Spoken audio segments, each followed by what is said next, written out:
اللہ سبحانہ و تعالی کہتے ہیں قل هو اللہ احد، قل هو اللہ احد، کہو کہ اللہ اکیلا ہے، اکیلا ہے، اللہ دو نہیں، اللہ تین نہیں، اللہ 330 کروڑ نہیں، 330 لاکھ نہیں، اللہ اکیلا ہے۔ قل هو اللہ احد، کہو، پڑھو نہیں، کہو، قل کہ اللہ اکیلا ہے۔ اللہ الصمد، اللہ بے نیاز ہے، اللہ کو کسی چیز کی ضرورت نہیں ہے، نہ اللہ کو کھانے کی ضرورت ہے، نہ اللہ کو پینے کی ضرورت ہے، نہ اللہ کو کسی پرساد کی ضرورت ہے، اللہ کو نہ کسی شرنی کی ضرورت ہے، اللہ کو نہ کسی نیمبو یا ناریل کی ضرورت ہے، اور نہ ہی اللہ سبحانہ و تعالیٰ کو کسی چڑھاوے یا پھر کسی اگربتی کی اللہ کو ضرورت ہے۔ اللہ کو کسی کی ضرورت نہیں ہے، ہر چیز کو اللہ کی ضرورت ہے۔ اللہ کو ماں باپ کی ضرورت نہیں ہے، اللہ کو بیوی اور بچوں کی ضرورت نہیں ہے، لم یلد ولم یولد، اللہ کی کوئی اولاد نہیں، نہ اللہ کسی کی اولاد ہے، نہ اللہ کی کوئی اولاد ہے، نہ عیسیٰ علیہ السلام اللہ کے بیٹے ہیں، نہ عزیر علیہ السلام اللہ کے بیٹے ہیں۔ ولم یکن لہ کفوا احد، اللہ کے جیسا کوئی ہرگز ہو ہی نہیں سکتا۔ اللہ اکبر۔ یہ ہے اللہ سبحانہ و تعالیٰ کا تعارف جو ہر بقرعید کے موقع پر، ہر عید الاضحیٰ کے موقع پر مجھے اور آپ کو سکھایا جاتا ہے میری ماں اور بہنوں۔ اللہ سبحانہ و تعالیٰ کسی کے جیسا ہو ہی نہیں سکتا، کیونکہ اللہ سبحانہ و تعالیٰ نے قرآن مجید میں کیا کہا؟ لیس کمثلہ شیء، اللہ کے جیسا تو دور کی بات ہے، اللہ کے جیسی کوئی مثال بھی نہیں ہے۔ اللہ اکبر۔ اللہ کون ہے؟ جس کی کوئی مثال بھی نہیں ہے، کوئی مثال ہی نہیں ہے، اس کے لیے کوئی مثال بیان کی ہی نہیں جا سکتی، وہ ہے ہم سب کا رب۔ اللہ وہ ہے جس کی کوئی پکچر نہیں ہے، کوئی مورتی نہیں ہے، کوئی بت نہیں ہے، کوئی پرتیما نہیں ہے۔ آج افسوس ہوتا ہے مجھے ہمارے مسلمان بہنوں اور بھائیوں پر، اور خاص طور پر ہمارے غیر مسلمان بھائیوں اور بہنوں پر جو اپنی دھارمک کتابیں یعنی مذہبی کتابوں کا مطالعہ نہیں کرتے۔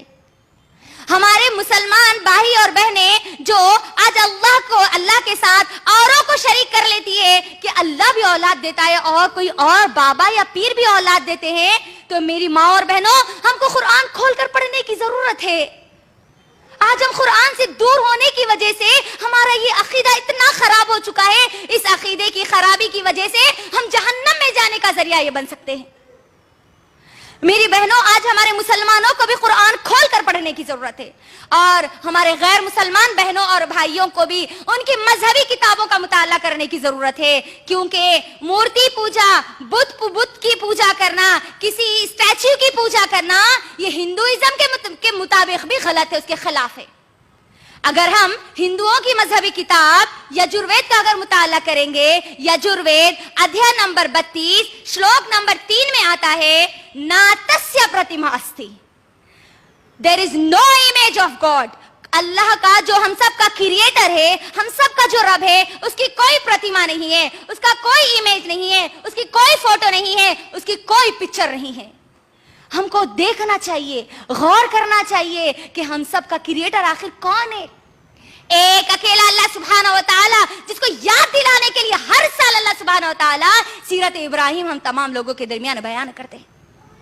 میری بہنوں، ہمارے جو عیسائی بھائی اور بہنیں ہیں، ان کو بھی اپنی مذہبی کتاب کا مطالعہ کرنا چاہیے۔ وہ جو کانسیپٹ ٹرینٹی کا، ایک اللہ تین کا جو کانسیپٹ وہ پیش کرتے ہیں، وہ بائبل کے خلاف جاتا ہے۔ خود عیسیٰ علیہ السلام جو ہے، انہوں نے کبھی یہ نہیں کہا کہ میں اللہ ہوں، کبھی یہ نہیں کہا کہ آپ تم میری عبادت کرو۔ عیسیٰ علیہ السلام نے کبھی ٹرینٹی کا کانسیپٹ دنیا کو نہیں دیا۔ عیسیٰ علیہ السلام تو ایک اکیلے اللہ سبحانہ و تعالیٰ کی عبادت کرنے والے تھے۔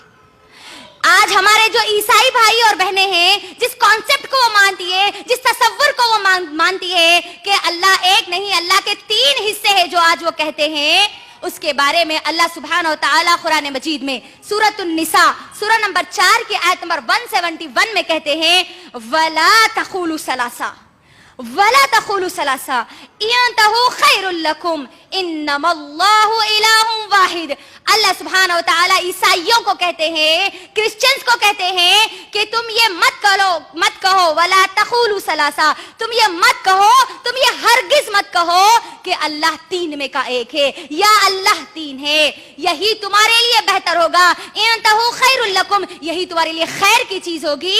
انما اللہ الہ واحد, یقیناً اللہ سبحانہ و تعالیٰ اکیلا ہے, اکیلا ہے, اکیلا ہے.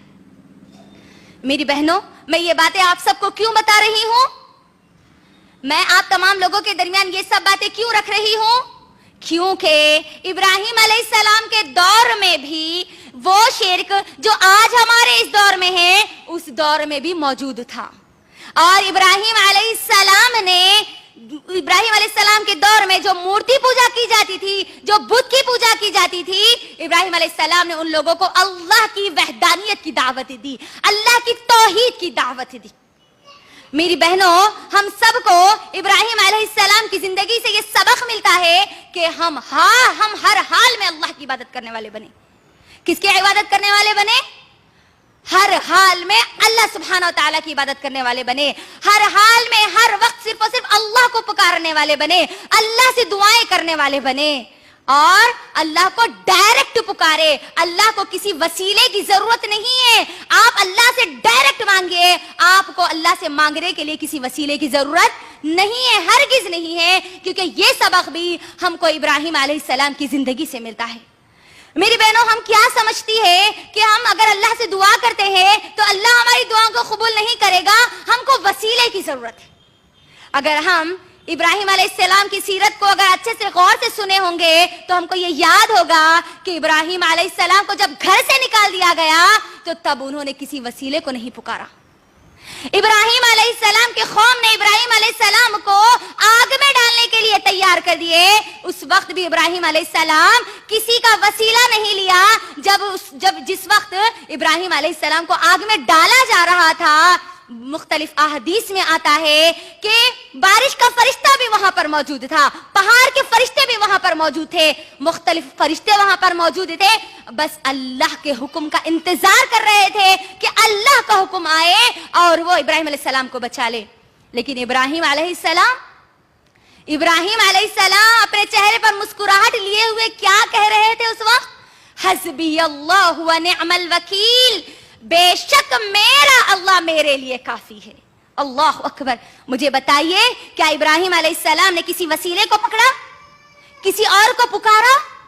نہیں, ہرگز نہیں پکارا. میری بہنوں, جب انہوں نے یہ کہا کہ میرا اللہ میرے لیے کافی ہے تو یقیناً جو یہ سمجھتے ہیں کہ اللہ ان کے لیے کافی ہے تو اللہ ان کے لیے کافی ہو جاتا ہے. آج ہماری سب سے بڑی غلطی یہ ہے کہ ہم اللہ کو اپنے لیے کافی نہیں سمجھتے. اگر ہم اللہ کو کافی سمجھتے تو اللہ یقیناً ہمارے لیے کافی ہو جاتا. لیکن آج ہم اللہ کے علاوہ کن کن کو پکارتے ہیں, کن کن کا وسیلہ لیتے ہیں, اور کیا کہتے ہیں؟ نہیں, وہ نیک ہے نا, نیک لوگوں کے وسیلے سے دعا کریں گے تو اللہ جلدی دعا قبول کرے گا. یہی کہتے ہیں نا. میری بہنوں, آپ مجھے بتائیے, شیطان سے زیادہ کوئی گنہگار ہو سکتا ہے؟ جی, ہو سکتا ہے؟ نہیں. شیطان کو جب اللہ سبحانہ و تعالیٰ نے جنت سے نکال دیا تو آپ مجھے بتائیے شیطان نے کس کا وسیلہ لیا؟ شیطان اللہ کو ڈائریکٹ پکارا. کیا اللہ نے شیطان کی نہیں سنی؟ شیطان نے کہا کہ اے اللہ, تو نے مجھے گمراہ کر دیا تو تو مجھے مہلت دے قیامت تک, تاکہ میں تیرے ابن آدم کو, آدم علیہ السلام کی پوری نسل کو قیامت تک گمراہ کرتا رہوں گا. تو کیا اللہ نے اس کی دعا نہیں قبول کی؟ اللہ نے اس کی دعا قبول کی بغیر کسی وسیلے کے. جب ہم اللہ سے ڈائریکٹ مانگیں گے نا, اللہ کو ڈائریکٹ پکاریں گے نا, تو اللہ ہماری ڈائریکٹ مدد کرے گا. ابراہیم علیہ السلام اللہ سے ڈائریکٹ پکارے, حسبی اللہ و نعم الوکیل, اللہ تو میرے لیے کافی ہو جا, بس تو ہی میرے لیے کافی ہو سکتا.